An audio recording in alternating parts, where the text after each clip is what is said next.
Assalamualaikum warahmatullahi wabarakatuh.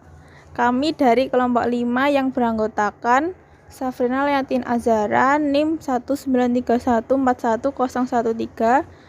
Yang kedua Ririn Erlina NIM 193141014. Yang ketiga Siti Suryaningsih NIM 193141033 akan mempresentasikan tentang model pembelajaran PKN di MI kelas rendah. Yang pertama, pengertian model pembelajaran. Model adalah rencana, representase atau deskripsi yang menjelaskan suatu objek, sistem, atau konsep yang seringkali berupa penyederhanaan atau idealisasi. Bentuknya dapat berupa model fisik atau model rancangan. Namun, model yang akan dibahas dalam makalah ini adalah model pembelajaran yang berkenaan dengan pembelajaran PKN di SD atau MI kelas rendah. Sedangkan pembelajaran pada hakikatnya merupakan suatu proses komunikasi transaksional yang bersifat timbal balik, baik antara guru dengan siswa maupun antara siswa dengan mahasiswa untuk mencapai tujuan yang telah ditetapkan. Komunikasi transaksional adalah bentuk komunikasi yang dapat diterima, dipahami, dan disepakati oleh pihak-pihak yang terkait dalam proses pembelajaran. Selanjutnya, model pembelajaran merupakan kerangka konseptual yang mendeskripsikan dan melukiskan prosedur yang sistematik dalam mengorganisasikan pengalaman belajar dan pembelajaran untuk mencapai tujuan belajar tertentu, dan berfungsi sebagai pedoman bagi perencanaan pembelajaran bagi guru dalam melaksanakan aktivitas belajar. Selanjutnya, macam-macam model pembelajaran PKN-MI di kelas rendah. Nah, beberapa model pembelajarannya diantaranya yang pertama, model pembelajaran dengan pendekatan induktif yang dikembangkan oleh filosofi Prancis bernama Bacon, yang menghendaki penarikan kesimpulan didasarkan atas fakta-fakta yang konkret sebanyak mungkin. Nah, langkah-langkah yang harus ditempuh dalam model pembelajaran dengan pendekatan induktif yang pertama, guru memilih konsep, prinsip, aturan yang akan disajikan dengan pendekatan induktif. Yang kedua, guru menyajikan contoh-contoh khusus, prinsip, aturan yang akan memungkinkan siswa memperkirakan sifat umum yang terkandung dalam contoh. Yang ketiga, guru menyajikan bukti yang berupa contoh tambahan untuk menunjang atau mengangkat perkiraan. Yang keempat, guru menyusun pernyataan mengenai sifat umum yang telah terbukti berdasarkan langkah-langkah terdahulu. Yang kelima, menyimpulkan, memberi penegasan dari beberapa contoh, kemudian disimpulkan dari contoh tersebut serta tindak lanjut. Nah, model pembelajaran yang kedua yaitu model pembelajaran dengan pendekatan deduktif, yang merupakan model dengan pendekatan yang mengutamakan penalaran dari umum ke khusus.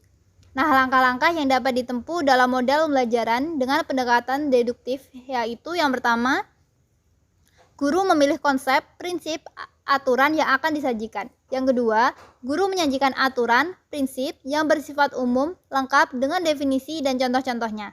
Yang ketiga, guru menyajikan contoh-contoh khusus agar siswa dapat menyusun hubungan antara keadaan khusus dengan aturan prinsip umum yang didukung oleh media yang cocok.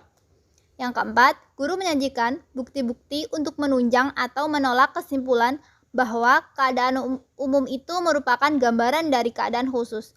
Nah, model pembelajaran yang ketiga yaitu model ekspositori, merupakan suatu model dengan pendekatan yang menekankan pada interaksi guru dengan siswa.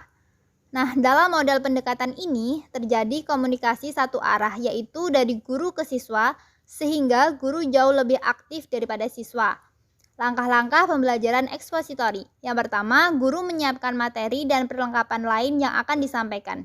Yang kedua, apersepsi dengan sedikit mengulang pelajaran yang lalu. Yang ketiga, guru menyampaikan konsep-konsep materi. Yang keempat, guru yang kreatif akan menyiapkan perlengkapan yang mendukung seperti gambar, kaset, dan yang lain disesuaikan dengan situasi dan kondisi. Yang kelima, guru mulai mengadakan pembelajaran. Model ini yang aktif adalah guru lebih untuk ke siswa SD kelas 1 atau 2. Anak masih malu-malu dan takut sehingga pembelajaran tampak satu arah. Yang keenam, guru menyimpulkan, menegaskan, dan menyetel kaset yang sesuai dan memberi tindak lanjut.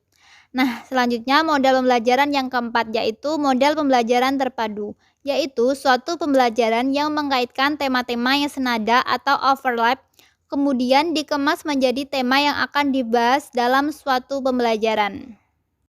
Materi selanjutnya adalah ciri-ciri model pembelajaran PKN-MI di kelas rendah. Model pembelajaran yang digunakan di kelas rendah memiliki ciri-ciri sebagai berikut. Yang pertama, model dirancang untuk melatih partisipasi dalam kelompok secara demokratis. Yang kedua, mempunyai misi atau tujuan pendidikan tertentu. Misalnya, model berpikir deduktif dirancang untuk mengembangkan proses berpikir induktif. Yang ketiga, dapat disajikan pedoman untuk perbaikan kegiatan belajar mengajar di kelas. Misalnya, model SciStick dirancang untuk memperbaiki kreativitas dalam pelajaran mengarang. Yang keempat, memiliki bagian-bagian model yang dinamakan urutan langkah-langkah pembelajaran, prinsip-prinsip reaksi, dan sistem sosial. Nah, keempat bagian tersebut merupakan pedoman praktis apabila guru akan melaksanakan suatu model pembelajaran. Yang kelima, memiliki dampak sebagai akibat terapan model pembelajaran. Nah, dampak ini meliputi dampak pembelajaran, yaitu hasil belajar yang dapat diukur, dan dampak yang kedua adalah dampak pengiring, yaitu hasil belajar jangka panjang.